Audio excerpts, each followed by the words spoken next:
Semua yang dari hati, sampainya ke hati juga. Welcome to Nabila Farm.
Halo Taira, selamat pagi.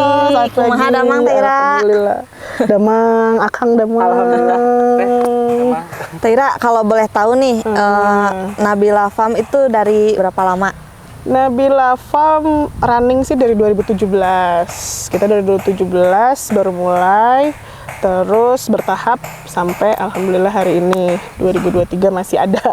Berarti gitu. sudah sekitar 6 tahun ya Taira? 6 tahun kurang lebih. Kalau Taira sendiri, basicnya dari pertanian atau gimana? Apa sampai nih, sekolah ya? Ya, sampai ke sekarang terjun di sektor pertanian. S1-nya peternakan. Cuman memang akhirnya berkecimpungnya 6 tahun ini banyaknya di pertanian gitu. Tapi masih nyambung lah ya Teh ya dari Masih. peternakan. Kebetulan di Nabila Farm ini selain di buah-buahan dan sayuran, kita juga ada kandang kambing juga. Jadi integrated farming. Integratif farming. Ya. Kenapa Teh Ira bisa sampai ke Nabila Farm ini? Kenapa ya? Dari basic peternakan gitu. Takdir enggak ya, enggak gitu ya. Dulu awalnya jujur saya masuk ke sini itu bahkan kan awalnya kita juga bertahapnya hidroponik dulu, sayur dulu. Di sayur itu saya nggak bisa ngebedain mana cesi mana pakcoy. Jadi saya taunya itu sawi, kangkung sama bayam, itu doang tuh. Karena nggak pernah di peternakan nggak belajar itu. Tidak ada, mohon maaf. Yang ada kan king grass dan lain-lain, bukan? Gitu kan. Tiba-tiba ke sini harus ketemu sama sayur-sayuran yang bahkan saya secara varietas nggak tahu itu apa gitu. Tapi ya sering berjalannya waktu ternyata dan itu pekerjaan harian saya mau nggak mau gitu ya. Ya udah kita jalanin sampai tahun ini saya masih di sini ternyata gitu. Keren. Teh Ira di sini berarti sebagai Saya pengelola. Pengelola. Iya, bertanggung jawab mengelola semua bagian produksi dan pemasaran. produksi dan pemasaran. CEO, Chief Everything Officer. Semua, everything. Oke, saya baru dengar lagi. Bercanda. Tadi kan berarti seiring berjalannya waktu, Teh Ira juga belajar akan apa tadi Varietas sayuran, tanaman. Pelajari. Sebetulnya di sini ada komoditi apa aja sih Teh? Oke. Kalau di sayuran varietas atau komoditi kita sebut? Ya, jadi sebenarnya dari 2017 sampai ke sini itu kan kita tuh ada perjalanannya nyicil ya, nggak langsung semua langsung sebesar ini dan sebanyak ini gitu apa yang kita tanam. Awalnya 2018 tuh saya datang baru hidroponik, itu pun masih di concern di sayuran daun. Jadi kita jenisnya ya sayuran daunnya ada pakcoy, selada gitu, kangkung, bayam, caisim dan sebagainya. Pokoknya totally sayuran daun. 2019 penambahan kita di tanaman hias, ada sukulen sama kaktus. Jadi udah ada hidroponik. Oh, sama kandang, sorry. 2018 itu sama kandang kambing. Kita ada kambing perah di belakang gitu ya. Terus hidroponik. Nah, 2019 nambah ke kaktus dan sukulen. 2019 akhir owner tuh mulai melirik ke alpukat dan buah-buahan, tanaman buah-buahan untuk dibudidaya. Jadi dari 2019 sampai hari ini tambahan concern kita adalah di alpukat khususnya, karena owner sudah melihat bahwa visi kita ke depan bagaimana menghasilkan buah alpukat yang tidak musiman tapi sepanjang tahun selalu ada gitu. Jadi itu sampai hari ini tuh, jadi kalau ditanya sayur juga bertambah seiring dengan bertambahnya lahan yang kita punya. Kita mulai ke sayur-sayuran yang bersifat panjang ya, long term, kayak brokoli, kol, sawi, cabai kita juga nyobain, tomat. Sekarang kita mau nyobain ke tomat. Ya gitulah. Jadi nyicil-nyicil, tapi ternyata kalau dihitung-hitung SKU-nya nambah terus nih. Kalau luas lahan yang ditanami berapa sih? Kalau Nabila Farm Lembang aja yang sekarang kita lagi shoot di sini gitu ya, ini totally 3 hektar. 3 hektar. Tapi untuk jumlah produksi pohon alpukat yang kita baru expand tahun lalu hampir mungkin 30 hektar ada kali ya. Tapi dari macam-macam gitu ya, beda-beda tempat gitu. Beda-beda Cukup tempat. luas. Gitu. Berarti untuk sekarang ini teh apa aja nih item yang dijual di Nabila Farm? Item yang dijual di Nabila Farm sampai hari ini itu kita mulai dari sayuran, sayur daun ataupun non daun gitu ya. Terus buahnya ada lemon, alpukat, terutama jambu juga kita punya. Bibit buah, jadi kalau ada yang mau nanya bibit buah alpukatnya kita juga jual. Bibit sayur juga ada. Sama sekarang kita lagi main ke jasa, di belakang ada mini outbound untuk anak-anak yang mau main playground untuk kelas PAUD sampai SD. Ya, sampai SD. Terus untuk event dewasanya kita sedang membuat program untuk pelatihan untuk berbasis pertanian yang kita punya di sini. Berarti gitu. Mencakup EduFarm juga ya? Iya. Tapi cukup menarik nih Kang, udah tadi integrated farming juga sampai ke EduFarm. Jadi ini bisa dibilang hulu ke hilir nggak sih Teh? Bisa jadi, cuman mungkin pasca panennya hanya sampai freshnya aja ya, gitu. Hilirnya. Hilir. Jadi belum Sampai ke olahan. Walaupun next projectnya mungkin sampai ke sana, tapi hari ini baru sampai situ. Itu aja udah lumayan. Karena satu alpukat aja gitu ya, kita bilangnya komoditi alpukatnya. Varietas yang kita punya tuh ada 60 sendiri dan mentega semua gitu. Jadi itu satu alpukat, belum lemon. Lemon kita punya ada 2 jenis yang kita kembangkan besar. Belum sayur ada sekian. Belum yang lain. Satu buah gitu ya Teh ya? Iya, sementara itu di sini kan ada macam-macam juga gitu jenis tanamannya ya gitu. Si alpukat ini kan yang dicoba dibudidayakan di sini kan sekitar 60 varietas. Ya. Itu semuanya akan dikembangkan sampai benar-benar berhasil atau beberapa diambil. Oke. Aku cerita sedikit boleh ya. Jadi dulu itu dari 60 ini itu semuanya tuh cuman koleksi.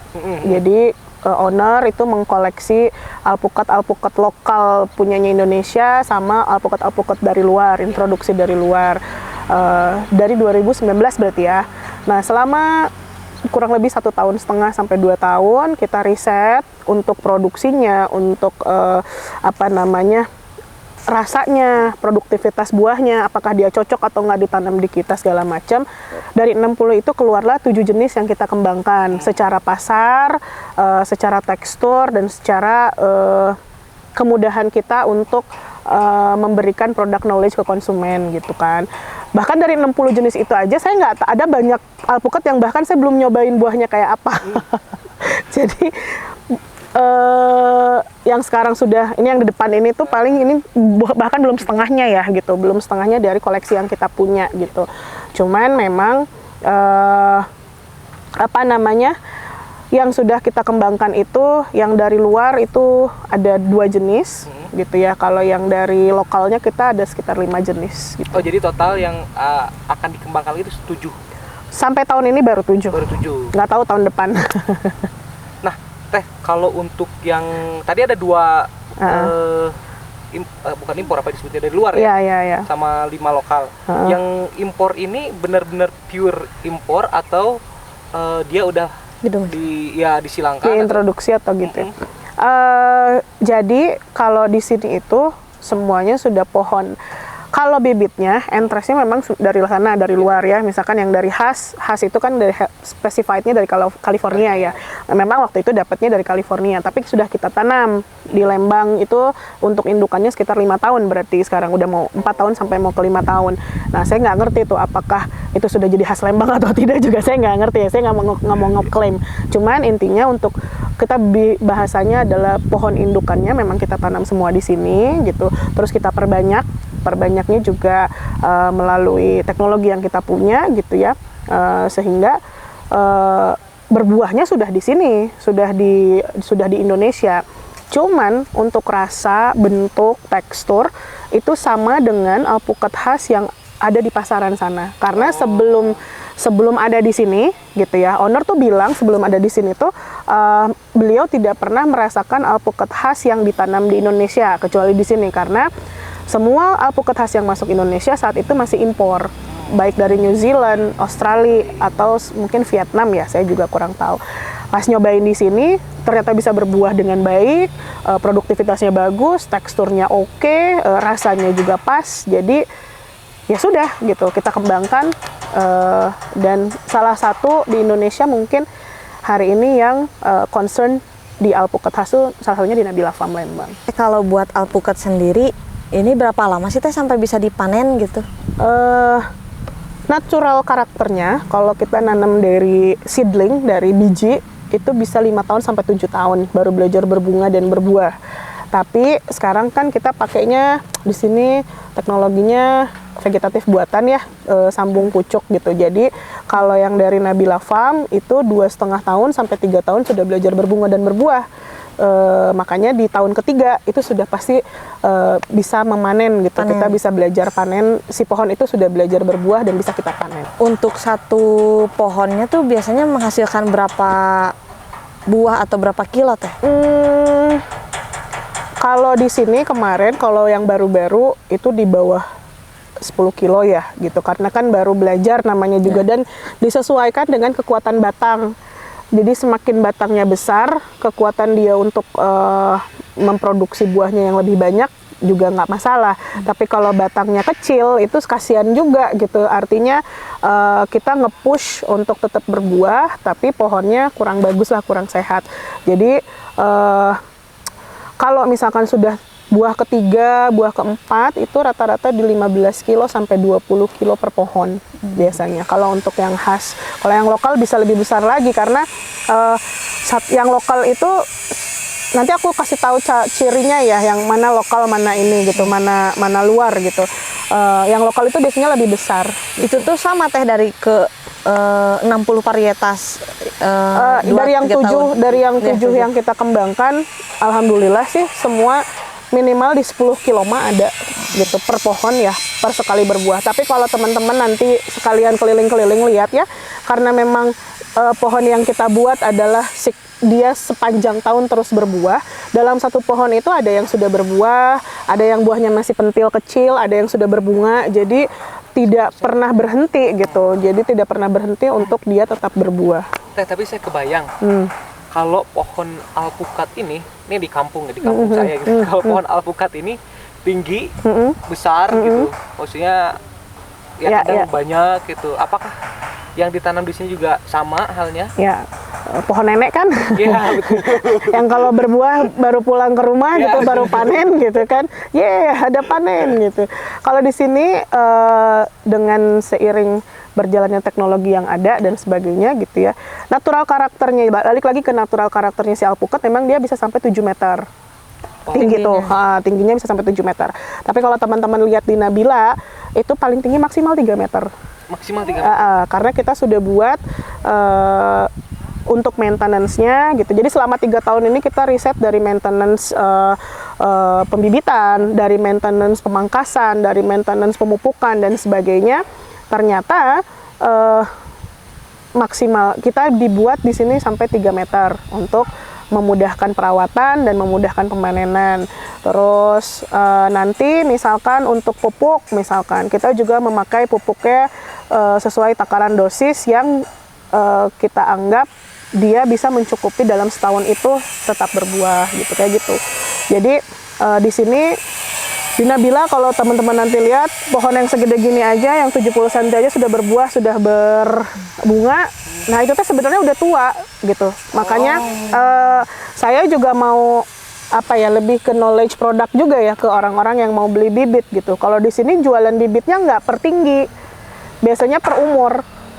Jadi ada yang masih tingginya 70 cm gitu ya, tapi umurnya sudah 2,5 tahun. Jadi udah cepet ke berbunga, gitu. Jadi bisa ditanam di Mana aja. Betul, betul. Kita bahkan ada program tambula pot toh, tanaman buah dalam pot. Wih, jadi bisa Jadi dalam pot gitu ya? yes, buat teman-teman yang misalkan millennials atau teman-teman yang di perkotaan yang nggak punya lahan luas, pekarangan dan sebagainya, misalkan punya atap, cuman punya jemuran gitu ya di atas rumahnya, itu bisa aja nanam alpukat dan berbuah bisa. Nanti bisa dilihat di belakang itu juga ada. Panen tinggal Tinggal potong, tinggal nyicip gitu. Jadi nggak ada ajul-ajul tuh nggak ada. Kang Rahmat masih ngajul. Masih saya di rumah nenek. Kira kalau dari buah alpukat ini sebenarnya apa sih yang menarik? Apa sih yang menarik ya? Dulu juga saya nanya ya, kenapa ya gitu di alpukat gitu? Kenapa owner nyarinya alpukat? Karena makin kesini kan makin kesana ya untuk lifestyle orang-orang yang ini apa, healthy lifestyle gitu, mau nginiin pola hidup sehat. Alpukat itu salah satu penyumbang lemak baik untuk tubuh, itu satu. Terus konsumen kami juga ada beberapa yang vegan, yang mereka bilang bahwa tolong mau dong alpukat yang bagus karena lemak kami hanya diambil dari si alpukat sama kelapa, tapi rata-rata ngambilnya dari alpukat. Terus kalau kita lihat pasar nih gitu, misalkan kalau ke resto, ke kafe atau ke tempat-tempat makan, jus yang pertama kali dilihat tuh apa sih gitu? Alpukat. Bukan alpukat. Nah, jadi tapi kan kadang-kadang alpukat tuh ngilang aja gitu kan. Ada lagi rame banget gitu lagi. Kalau di restoran juga pengen jus alpukat lagi nggak musim, ya. Gitu. Nah, itu yang menarik akhirnya ke kita untuk men-challenge diri kita, bisa nggak kita bikin itu? Karena ternyata fun fact-nya katanya di Indo itu masih ada 2.000 varietas alpukat yang belum teridentified. Jadi setiap wilayah itu punya alpukatnya masing-masing gitu loh gitu. Jadi tapi tidak teridentifikasi dengan baik dan belum ada yang mau dibudidayakan secara serius. Nah, kalau di luaran sana itu sudah farming itu untuk alpukat udah banyak banget karena di sana itu emas hijau. Makanya mahal kalau di luar gitu. Hitungannya per pieces bukan per kilo, hitungannya per pieces. Nah, kalau misalkan teh anggun mau ini kan ada banyak nih, terus beda-beda, ada yang jenisnya berkerut gitu ya, ada yang besar-besar, ada yang kecil. Nah, ini beda-beda ternyata gitu. Ya tadi kan Teteh sempat nyinggung juga alpukat lokal sama luar tuh. Itu bedanya apa ya Teh? Nah, kalau alpukat lokal itu ciri-cirinya salah satunya adalah dia bentuknya besar. Jadi 1 kilo itu bisa 700 gram, bisa 500 gram, pokoknya besar-besar aja. Nah, terus kulitnya cenderung halus. Kalau ini kan mengkerut nih, kegeradakan gitu kan. Kalau yang ini tuh halus gitu, mengkilap gitu kan. Terus dia kalau matengnya juga tetap warna hijau, ada kekuningan sedikit tapi tetap warna hijau. Kalau alpukat luar itu udah magradakan gitu ya, kecil-kecil buahnya, memang 1 kilonya mungkin isi 4, 5, 6 gitu ya. Terus nanti kalau mateng warnanya hitam, warna kulit ininya hitam semua. Ini kan baru sebagian ya. Nah, nanti ini hitam semua seperti ini, empuk. Nah, itu ciri khas alpukat luar. Ini juga alpukat luar nih. Berarti hitam tuh bukan busuk ya Teh? Bukan busuk, tapi malah mateng dia. Justru mateng gitu, justru mateng nanti diempuk. Nih, ini aja udah koclak juga, berarti udah tua. Dan bedanya rasa. Kalau lokal, aftertaste-nya lebih ke manis. Jadi dia seneng, kita kan kalau pakai alpukat dipakein gula lagi, dipakein, bahkan tidak tahu rasa alpukat aslinya. Nah kalau yang luar, ini aftertaste-nya lebih ke asin. Jadi dia seperti gurih mentega, ini semua mentega ya. Kalau ini ke manis, ini ke asin. Kalau misalkan dari sisi bisnis ya yang dijalankan, sebetulnya yang paling menarik ini di sektor apa namanya, sayuran hidroponik atau si alpukat ini sih? Kalau saya membedakan lebih ke sama ya kayak teman-teman yang lain ya. Satu segmentin pasar sama costing yang mau diambil produksinya, termasuk cash flow-nya gitu. Artinya gini, ada daily, kalau mau daily atau mau cepet gitu ya, mau perputarannya cepet, ambil siklus tanaman yang paling cepat juga untuk berputar, which is di sayuran dong gitu, dimana di sayuran hidroponik 25 hari sampai 30 hari sudah bisa panen, dan itu bisa dijalankan terus menerus gitu kan. Kalau misalkan mau uangnya ada berlebih atau modal dan lahannya ada, mau main di tanaman buah gitu ya, itu juga nggak masalah, tapi teman-teman puasanya agak lama, jadi sekitar 3 tahun, betul, sekitar 3 tahun untuk nantinya bisa dipanen setiap hari atau setiap minggunya, tapi never ending sampai 15 tahun gitu. Jadi itu sebenarnya pilihan mana yang lebih baik, mana yang lebih bagus, balik lagi ke kebutuhan kitanya dan kesanggupan kita untuk memaintain. Karena waktu saya main di hidroponik dengan luasan cuma 2000 meter, dengan saya memproduksi sayuran di atas 4 hektar, ngap gening gitu kan, kalau kita nggak sanggup dan kita nggak punya basic gitu. Artinya itu semua harus ditekuni dan dipelajari gitu ya. Sama lah kayak artinya kalau kita kan ini kontennya tentang perikanan dan perkebunan agro lah ya gitu ya semuanya. Yang aku lihat kalau misalkan teman-teman memilih bisnis di bidang ini, satu sih komitmen sama konsistensinya harus dijaga. Jadi jangan sampai baru 1 siklus udahan Menyerah gitu. baru 3 siklus ketipu bandar udahan gitu kan. Baru istiqomah sih yang penting gitu. Artinya baru ketahuan tuh mana yang lebih menguntungkan. Karena jujur Li, kalau saya kan petani hitungannya, petani dan pedagang ya gitu. Ada istilah jarang nemu petani benghar kan ya, jarang menemukan petani kaya gitu. Karena basic needs-nya adalah petani itu margin tuh nggak ngambil besar. 30% tuh buat mereka udah oke. 30%? Ya, itu karakter petani yang saya tahu di sini ya, konvensional di sini ya.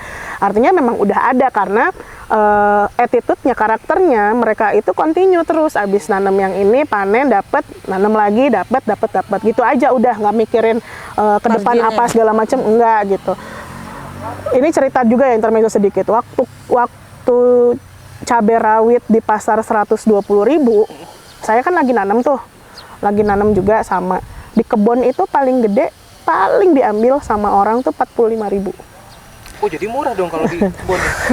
Jadi saya tuh ada di dua sisi. Saya sisi petani, tapi 45.000 itu kalau kita hitung secara HPP dan sebagainya gitu ya, karena tidak berubah, karena fixed cost-nya kan tidak naik secara signifikan toh gitu. Masih ada untungnya. Oh, gitu. di 40.000 tetap masih ada. Cuman balik lagi, niatnya mau nanam sayur, mau bisnis sayur atau mau nanam duit. Nah, kalau mau nanam duit, kadang-kadang orang ikut FOMO. Wah, mau lebaran nih, kayaknya cengek cabe oke nih, semua nanam cengek cabe gitu kan. Abis itu oversupply, demand-nya ternyata itu aja. Yang enak tuh yang itu, yang continuity. Artinya sepanjang tahun lu nanam pakcoy ya udah, kemanapun mau nyari pakcoy di Nabila ada tuh. Kalau mau nanam brokoli sepanjang tahun ada tuh di Nabila gitu. Atau di tempat nah itu kan nanti akan kebagian harga murah, akan kebagian harga mahal. Memang kalau pasarnya belum ketemu yang flat. Nah kalau saya itu lebih seneng nyari teman-teman yang flat gitu harganya, tapi kita juga menyediakan sayurannya tidak, atau barangnya, buahnya continuity-nya tetap jalan. Nah Teh, sekarang kan lagi ramai-ramainya tuh organic farming, sampai orang-orang kan ada yang ada labelnya nggak nih segala macam. Nah di Nabila sendiri itu organic farming nggak teh termasuknya? Saya tuh nggak berani ya ngeklaim diri organik karena persepsi organiknya juga kan orang beda-beda ya. Ada yang bilang parameter organik tuh begini, begitu, begina gitu. Nah, amannya nih ya, biar saya nggak dihujat netizen gitu ya, dan tidak dihujat konsumen yang lain. Kalau organik pure kita enggak, tapi less pesticide mungkin. Bukan mungkin, memang itu yang kita jalani. Kayak ini aja, kayak si alpukat. Totally dalam 1 tahun, itu maintenance kita itu yang kita pakai per tiap bulan itu justru pupuk kandang. Pupuk yang seperti rutin itu per bulan itu pupuk kandang. Sementara pupuk-pupuk yang seperti pupuk kimia yang dari luar gitu ya, yang NPK dan sebagainya itu cuma setahun 2 kali mungkin. Gitu. Dan itu bisa dengan cara kami gitu ya, dengan SOP kami ternyata sudah cukup untuk memaintain gitu si alpukat ini bisa berbuah. Termasuk di sayur juga sama. Kita nggak diusahakan kalau hidroponik kan jelas ya kita pakai AB mix yang udah jadi aja karena kebetulan kapasitas produksi kita juga nggak terlalu besar gitu. Cuman kalau pesticide, insektisida, fungi dan sebagainya kita nggak semprot kalau tidak masif gitu. Masih karena kita aman karena ternyata di Nabila ini setelah kita coba ya gitu ya dalam kurun waktu ya saya 5 tahun di sini kurang lebih. Kita menganalogikan si tanaman ini seperti kita sendiri, seperti ya manusia ya gitu. Kalau dia nutrisinya bagus, daya tahan tubuh dianya sendiri bagus, maka hama penyakit buat dianya juga yang nyerang nggak terlalu banyak gitu. Kayak misalkan gini, teh alpukat bukannya banyak ulat ya. Nanti teh anggun silahkan keliling-keliling. Di sini yang ada banyak banyak ulatnya, ada banyak nggak? Karena setahu kami, akhirnya kita tahu kenapa dia ada ulat di alpukat, karena nutrisinya kurang. Gitu. Kalau nutrisinya kurang, alpukat datang, penyakit datang, sebagaimana datang, daya tahan tubuhnya kurang bagus. Nah, itu yang pakai di sini. Berarti gitu. selama pohonnya sehat itu ulat juga nggak terlalu banyak, penyakit juga nggak datang ya? Gitu. Jadi lingkungannya oke. Itu pakem kami ya di Nabila. Di tempat-tempat lain mungkin ada beberapa yang tidak melakukan itu juga, dan ya sekali lagi dengan tidak mengurangi rasa hormat setiap cara pembudidayaan gitu ya. Makanya saya bilang saya nggak bisa ngeklaim diri saya organik gitu, karena saya tetap pakai NPK, tetap pakai insek, tetap pakai, tapi seperlunya, bahkan di bawah dosis yang direkomendasikan. Kurang ajar. Tapi gitu. Ada nggak teh yang organik? Harusnya ada ya, harusnya ada karena certified-nya ada di Indonesia, ternyata ada sertifikasinya dan sebagainya. Cuman kalau tempatnya di mana, nah saya kurang tahu gitu. Itu mungkin nanti bisa dicek. Terlepas dari idealisme apakah ini pure organik atau nggak ya, balik lagi kita lebih ke menghargai setiap pakem pengetahuan yang mereka pegang gitu. Karena kalau misalkan gini deh, ini yang saya agak sulit juga ya, Teh Anggun. Bukan sulit, saya pernah beberapa kali membuang barang-barang yang tidak terjual karena mindsetnya pasar kita itu berbeda dengan mindsetnya orang luar. Kalau pasar kita itu pengennya tuh barang mulus gitu ya, mau sayur mau buah barang mulus, harga murah gitu ya, terus rasa enak gitu. Sementara ketika kita ngasih tahu bahwa natural karakter alaminya seperti ini, misalnya kayak ini nih ada geradakan karatan-karatan di kulitnya apa segala macam, makanya kita selalu review dibelah tuh masih bagus gitu, bahwa view luar itu belum tentu don't judge book by cover. Itu dia, cover jelek tuh belum tentu dalamnya juga jelek gitu, bisa dilihat. Dan kalau misalkan pengen organik yang bagus gitu ya secara look, pasti maintenance-nya juga tinggi, high cost juga gitu. Berarti bisa aja harga jualnya juga lebih mahal ya Teh ya kalau organik. Iya. Oh iya jelas harus dong. Karena ya itu, saya pernah nanam aja tanpa insect full dalam satu siklus penanaman sawi putih. Secara costing karena saya cuma pengen lihat sampai berapa dia maksimum ukurannya. Jadi waktu itu satu buah itu bisa sampai 4 kilo gitu ya, tanpa penyemprotan apapun gitu, hanya dengan pupuk kandang gitu ya, hanya dengan pupuk organik cair juga Hayati gitu kita pakai. Tapi looknya bolong-bolong semua gitu, sampai dalam tuh bolong, kena ulat dan sebagainya gitu kan. Artinya saya balikin lagi konsumen, mau nggak? Kan nggak ada yang mau gitu kan. Padahal itu udah jelas gitu, tidak kita pakai, nggak pakai apapun gitu, nggak pakai semprot-semprot. Jadi intinya kalau saya sekarang lebih ke idealis kita memang ada di pakemnya, tapi kita ngikutin konsumen maunya apa gitu. Dan terus-terusan knowledge product. Makanya kalau tadi saya bilang saya cuma bagian pemasaran, kalau mereka nggak tahu produk yang saya pasarin, ya gimana juga gitu. Akhirnya itu yang harus kita mainin. Nah, jadi maksud dari pertanyaan tadi itu sebenarnya teh, ini pengetahuan bagi teman-teman di luar yang pengen melaksanakan pola hidup sehat tapi dengan benar gitu. Cuman kan sebetulnya di lapangan itu tidak ada spesifikasi antara produk organik yang benar-benar organik gitu. Hanya menyertakan label sertifikat organik, tapi tidak tahu kalau sebetulnya di luarnya di belakangnya misalkan tidak organik. Sebetulnya kan mending terbuka ya Teh ya. Balik lagi pilihan ya, itu pilihan cara berbisnis, pilihan cara berdagang gitu. Cuman ya itu akhirnya segmented marketnya yang harus kita ada kok, saya yakin lah ada mereka yang memang concern di organik itu pasti ada. Cuman berarti mereka effortnya lebih banyak dari cara perawatannya, pengurangan residunya dari yang dulu mungkin tanahnya kayak apa juga kita nggak tahu ya gitu. Maksudnya menjaga benar-benar gitu. Kompetitornya kan kalau misalkan di sini aja di Lembang gitu ya, kompetitor untuk organik dan tidak organik itu kan bukan cuma di kebun aja. Artinya kebun kita udah full nih tanpa apapun yang berbau kimiawi gitu. Tetangga pakai insektisida yang misalkan EC-nya paling tinggi. Lu mau ngomong apa kalau di situ kena gitu kan? Maksud gue ya artinya ya balik lagi knowledge produk yang mau diambil apa. Karena nggak bisa kalau dia udah, dan itu balik ke mindset ya. Saya misalkan makan, kalau saya makan lemon sebelum sarapan misalkan, buat saya jadi enak, buat mereka jadi enak. Tapi kalau yang ngerasa enggak, saya langsung mahnya naik, nah, itu kan suggest juga sebenarnya. Kalau saya sih lebih ke ya lu cuci yang benar gitu ya. Kalau emang nggak mau makan ya udah pilih yang lain, pilihannya ada, silahkan gitu. Dan saya rasa kalau yang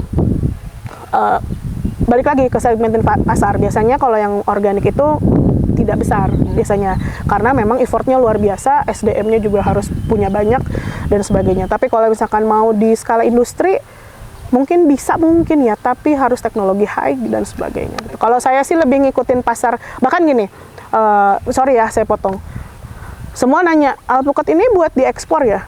Dari dulu owner tuh selalu menekankan ke saya, lu jangan dulu mikirin ekspor, lokal aja tutupin dulu. Sekarang lokal udah ketutup belum gitu. Kalau lokal udah ketutup baru mikirin ekspor, itu belum. Nanti kita ngomongin QC bentuk, belum QC pesticide tadi, belum QC lili gitu kan. Kalau lokal, ini alpukat apa? Mentega, premium, matang garansi, oke, jual. Gitu kayak tinggal pilih mau ambil jalur pasar yang mana atau mau yang mana.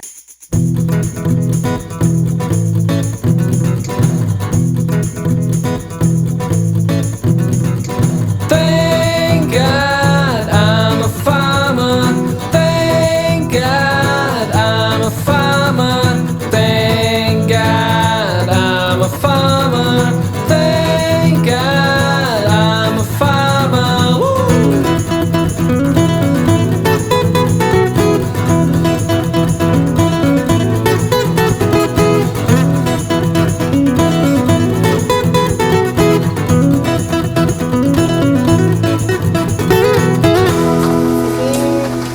Woo! Tanamannya kita punya. Lagi program pakcoy kayaknya banyaknya. Oh, pakcoy. Karena kita penanaman itu sudah disesuaikan dengan permintaan konsumen. Jadi sudah diperhitungkan sesuai dengan permintaan konsumen. Ini pakcoy. Pakcoy. Nanti di sebelah sana Akang bisa lihat ada selada, ada caisim, ada kangkung. Caisin apa tuh caisin? Caisim sama kayak pakcoy, Pakcoy. tapi dia agak tinggi. Yang buat mie lah, kita mah taunya buat mie, buat nasi goreng. Oke. Gitu. Ini tuh berarti tiap hari dipanen. Tiap hari panen, tiap hari nanem, Oh. terus begitu siklusnya. Setiap hari ya lumayan seru juga. Makanya bisa dilihat ada yang besar, ada yang kecil. Nanti ya Oh, seperti muter itulah. siklusnya Muter ya? siklusnya. Tapi kalau bayam merah itu termasuk yang paling banyak katanya yang diminati di sini. Enggak sih. Enggak. Itu juga hitungannya kemarin kita sebenarnya 2 tahun lalu program bayam. Ternyata habis itu ada jenuhnya juga ternyata karena Ini ya teh ya? ini bayam merah. Alhamdulillah nih bayam Oh, ini merah. bayam nih? Ini bayam. Hmm. Bayam kita lagi bagus. Karena tahun lalu, tahun ini dari awal tahun tuh lagi kurang bagus. Makanya ternyata kalau kapasitas produksinya terbatas, terus maintenance sanitasinya kurang baik, ada masa jenuhnya untuk satu jenis sayur gitu. Oh. Jadi nggak bisa sepanjang, cukup misalnya 2 tahun udah, habis itu dia harus istirahat dulu, baru kita ganti yang lain dulu, baru tanam lagi. Dijeda dulu gitu ya. Kalau ini juga setiap hari panen. Ini setiap hari panen. Jadi kalau lihat ke sebelah sana itu sudah mulai agak tinggi. Oh, iya, ya. Baru dipanen terus aja begitu. Jadi kita memang sudah dipatok, ditarget setiap harinya harus ada pengepakan. Gitu. Mantap. Itu apa teh? Itu kangkung. Oh ini kangkung ya? Kangkung belum penanaman karena biasa anak-anaknya kemana-mana dulu. Nah ini yang sistem NFT hidroponiknya, betul. Jadi ngeflowing bukan hampir ya, 24 jam terus mengalir airnya. Teh saya kan awam nih. NFT itu apa sih NFT? NFT itu salah satu jenis hidroponik yang bisa kita pakai. Jadi hidroponik itu macam-macam Kang. Ada yang jaring apung, ada yang wick system, ada yang DFT system. Nah kita tuh yang NFT system yang dia mengalir terus-menerus selama 24 jam. Kalau akan nanti main ke Ad libitum gitu. kayak sistemnya aeroponik yang bawahnya ada lele itu biasanya jaring apung tuh Kang, cuman pakai styrofoam atasnya tapi Oh, iya, airnya iya, diamnya iya. gitu kan. Oh, iya, Terus iya. dia cuman pakai, ada yang pakai mesin akuarium, ada yang enggak gitu. Biasanya 2 minggu dibuang airnya. Nah kalau ini mah jadi airnya mengalir dari sana ke sini. Tuh kalau dilihat di bawahnya juga Iya, ada. Terus nanti ditampung, disedot lagi, terus muter muter. gitu. Full 24 jam lah ya? 24 jam. Yang ini Kang yang bibit-bibit yang sudah siap dijual. Siap jual. Jadi kalau tadi ada yang nanya umur tingginya berapa nih? Tinggal 70 tingginya. Tapi sudah ada yang berbuah, Oh iya ya ada Ini berbuah. mulai berbuah. kecil-kecil. Ini tuh satu segini tuh berapa teh kalau dijual? Rate harga kita yang lokal itu dari harga 225-an. Kalau yang luar itu dari 400 sampai 700-an ada. Tergantung jenis sih Kang. Jadi kalau jenisnya masih koleksi pasti lebih mahal. Tapi kalau misalkan kayak khas kan sudah hitungannya sudah produksi ya. Untuk khas California itu kita jual sekitar 450 ribuan lah. Segede gini teh nih, 450. Mangrove segede gini, tapi segede gini teh bisa dilihat sudah berbunga, sudah berbuah. Nah, garansi lah juga ya? Garansi kalau misalkan pas datang rusak bisa kita ini. Tapi kalau sudah ditanam misalkan tanpa kita tahu dia nanamnya kayak apa ya. Ya, sekarang kan online juga kalau unboxing harus di video toh. Iya iya. Iya, iya. Biar ketahuan dia rusaknya di mana gitu. Itu ada khas yang biasa, ada golden khas teh. Yes. Apa bedanya teh? Banyak ternyata Kang, dari bentuk beda. Khas juga ada California, ada Australia, ada Afrika, ada golden, kita punya maluma juga. Wah, banyak lah Kang. Bahkan saya dari semua itu golden saya belum nyobain buahnya, maluma juga. Banyak yang belum saya cobain juga. Jadi itu masuknya masih ke koleksi. Luar biasa, luar biasa. Jadi ini satu area ini untuk pembibitan sambung pucuk. Kalau dilihat di sebelah sana juga akangnya lagi nempel. Itu buat perbanyakan bibit juga. Tuh. Dan kita make sure kalau khas, Akang tadi udah lihat, misalnya nanti kita jual lihat di depan. Nih buah khasnya yang kayak gini, nanti buahnya akan seperti ini. Oh, iya. Kan kalau di pinggir jalan, misalkan Miki atau khas, pas datang, pas jadi buahnya ternyata beda. Beda, Gitu. iya. Gitu. Dan itu di treatmentnya seperti yang di sini teh ya? sama. Teknologi apa sih? Kalau di sini, nah nanti bisa dilihat sebelah sini akarnya. Kalau aku bilangnya ini tuh display. Oh, Jadi display kalau misalkan teman-teman mau membuka satu perkebunan alpukat gitu. Misalkan lahannya cuman punya 2.500 meter atau cuman punya 1 hektar. Nah, nanti saya kasih tahu di sini nih cara nanamnya gini, jarak tanamnya 7 meter. Terus nanti cara pengairannya gitu kan, vertigasi tetesnya seperti apa. Nanti di tengah 7 meter boleh ditanam apa, misalkan ada jambu, ada apa gitu. Buat variasinya lah ya. Betul. Kenapa saya saranin juga pakai sistem penyiraman yang otomatis supaya itu lebih ke costing nantinya, Kang. Karena kan lumayan ya kalau pohon kayu itu kebutuhan airnya lumayan banyak. Kalau misalkan kita costing hanya di pegawai untuk nyiram, satu pohon misalkan 5 menit. Jadi sore tuh gini aja 5 menit. Akang punya 200 pohon, jadi satu hari Berapa ribu menit? Akang hanya membayar untuk menyiram. Walaupun kalau misalkan kita pakai teknologi ini pun, memang investasinya lumayan di awal ya, tapi nanti maintenance-nya lebih Kesananya enak. Betul, costingnya lebih terukur. Jadi pegawai yang harusnya tadinya nyiram mungkin bisa dipakai untuk yang lain, misalkan nyabutin rumputnya kah atau mau memangkas kah gitu. Dan ini yang ditanam semua tuh berbeda-beda jenis ya? Beda-beda jenis kita tanam di sini. Jadi ada malumahas, ada yang tadi disebutin bos dan sebagainya. Jambu juga deh. Jambu ya. Balik lagi karena pohonnya Nabila itu tumbuhnya ke samping, nggak ke atas.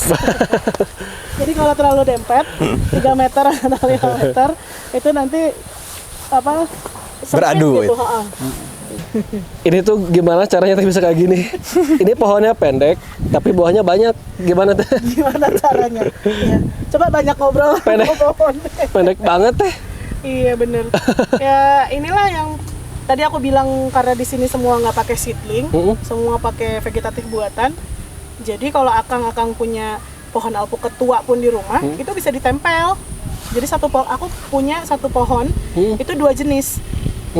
Gitu. Ini juga pohonnya mungkin udah agak lama, tapi kita tempel gitu. Makanya si batang utamanya udah besar. Dia tuh alpukat khas ya? Ini khas.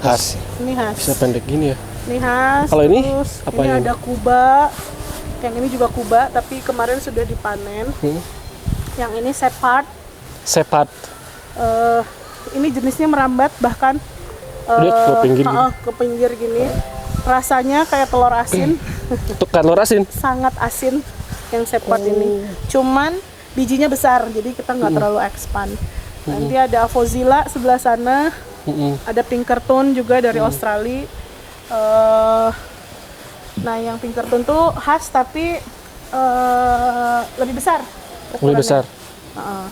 Berarti ini semuanya impor lah ya, Yang ini luar. impor. Nah, ini lokal nih, Miki. Oh, ini Miki lokal. Miki lokal tapi ini sambung susu bilangnya. Sambung susu. Nah, jadi kan ada yang sambung pucuk, yang ini sudah sambung susu. Jadi bawahnya juga sudah Miki. Gitu. Ada lagi yang kebanggaan kita dari 2019. Nah, ini dari 2020.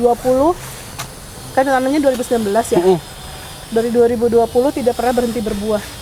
Terus aja gini. Terus aja begini, alhamdulillah. Sampai saya kemarin mengurangi pemupukan karena kasihan udah didobong berapa kali dan buahnya udah sampai bawah.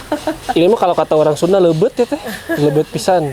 Ya gitulah. Ini jenisnya teh apa? Ini khas California punya. Tapi sudah 3 tahun di sini berarti. Udah 3 tahun buahnya. Tapi pas nanam udah gue ya umur 5 tahunan lah. 5 Jadi tahun. udah khas Lembang belum teh? Nah, saya nggak tahu tuh. Kalau begitu saya nggak berani. Keberani ngeklaim ya. Nggak berani ngeklaim kalau belum ada ininya mah. Cuman ya memang panenan paling banyak untuk khas dari pohon yang ini. Gitu. Dan indukan yang kita buat untuk bibit-bibit juga Dari sini. rata-rata betul dari sini. Itu. Luar biasa. Kan ini udah banyak banget nih buahnya ya. Gimana sih teh biar kayak gini gitu? Saya tuh kalau mulai sesuatu pengen cepet-cepet gitu. Itu gimana tuh? Ya itu sama, saya juga dulu begitu kok. Tipe yang mobile banget, rush semua harus cepat beres gitu kan. Nggak sabaran gitu teh. Makanya Allah teh simpen saya di sini meren. Untuk banyak belajar bahwa apapun yang kita lakukan berhubungan dengan siklus ya atau dengan yang bernyawa, ya kita nggak bisa bukan nggak bisa tapi ada batasannya untuk mengimprove teknologi ke dalam natural karakter si tanaman atau benda yang akan kita mainkan itu gitu. Artinya kayak tadi hidroponik, secepat-cepatnya kita harus tetap nunggu 20 hari untuk bisa dipanen. Walaupun sekarang ada lagi namanya microgreen. Microgreen itu sebenarnya kecambah yang cuman baru 2 minggu gitu. Semakin cepat. Apalagi ini tanaman buah gitu. Artinya kayak kita dari 7 tahun natural karakter dia bisa berbuah, bisa kita potong di 3 tahun, 2,5 tahun aja udah memotong waktu cukup lama toh gitu maksudnya. Kalau memang ada lagi teknologi yang bisa mempercepat ya silahkan, tapi saya selalu melihat balik lagi kasihan ke pohonnya sendiri gitu. Tetap Artinya makhluk hidup. yes, dia juga butuh bertumbuh dan berkembang sesuai dengan naturalnya dia gitu. Kita pernah Kang sebelum menemukan SOP pemupukan yang hari ini kita lakukan ya, kita pernah coba pakai hormon, kita pernah coba pakai apa segala macam gitu ya. Tapi ternyata tanpa itu pun ketika kita tadi bilangnya well treatment ya ke dengan sepenuh hati dan ya itulah balik lagi passionate itu bisa ngikut lah sebenarnya ngikut, dia bisa memberikan yang terbaik juga buat kita gitu. Akhirnya ngapain kita harus buang-buang posting buat nambah-nambahin apa yang harus diimprove gitu, toh dia naturalnya bagus selama kita juga in charge gitu, selama kita memang satu fokus, yang kedua ya penuh perhatian gitu, yang ketiga saya selalu bilang di beberapa kesempatan sama teman-teman yang lain, kalau kita mau main sama yang tanaman, hewan gitu ya, tetap harus ada feel-nya, ada rasanya ketika kita main di situ gitu. Mau itu dibilang bullshit lah, kerasa sendiri sama saya gitu. Ada nih satu cerita,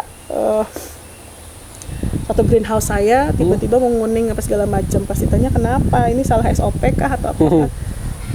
Ternyata operatornya lagi putus cinta Kang. Bermasalah hati. Bermasalah hati. Jadi aja Dulu ngaruh. saya nggak percaya, Wak. Ternyata itu sangat percaya. Makanya saya kalau lagi rungsing, saya nggak mau masuk greenhouse. Padahal ke kandang misalkan, rungsing ke kandang ngelus-ngelus gitu. Ternyata kenapa orang senang sama pet, senang sama hewan dan sebagainya? Karena memang ada itunya. Secara ilmunya mungkin aku nggak ngerti ya, tapi balik lagi kok ini bisa bagus. Ini terbukti tanaman ini yang kita selalu lewatin. Kalau ada tamu saya selalu kasih tahu. Ada tanaman yang di belakang tuh yang nggak dilewatin, dia nyari perhatiannya kering. Padahal treatment sama. Ternyata dia capernya pengen gue dong lihat tuh gitu. Gue kasih lagi gitu. Jadi satu sabar nungguin siklus, yang kedua in charge, bener nggak niatnya mau ngapain gitu. Kalau kita kan dulu owner niatnya juga sambil sharing ya bahwa ya apa sih yang bisa bermanfaat dari apa yang kita lakukan itu gitu. Nah itu juga gitu, jadi satu-satunya. Makanya 5 tahun di sini udah lumayan nih, saya agak santai sekarang, nggak yang apa-apa terus wah ini harus sesuai lah gitu sih. Dan satu lagi, kita bukan pabrik. Jadi kalau ada teman-teman pengen, pokoknya saya pengen alpukatnya ukuran 1 kilonya isi 4, nggak ada cacat, lalala gini, boleh disesuaikan ya dengan harga gitu. Pabrik aja yang pakai mesin itu pasti ada errornya toh berapa persen. Ini kita nggak cetak loh gitu. Kita sesuai dengan ininya gitu. Jadi selalu balik lagi ya. Kalau tadi ditanya teh gimana biar bisa bagus, ya itu tadi sabar, terus beneran diurus, beneran ada goalsnya. Toh ketika dia sudah menjadi seperti ini, ada kebanggaan buat akunya sendiri, buat kitanya sendiri yang merawat. Sama si pohonnya juga bangga, oh iya gue diperhatiin, gue diinin gitu. Akhirnya dia memberikan yang terbaik. Jeung hate. Ada feel. Mantap. Thank God I'm a farmer. Thank God I'm a farmer. Thank God I'm a farmer. Thank God I'm a farmer.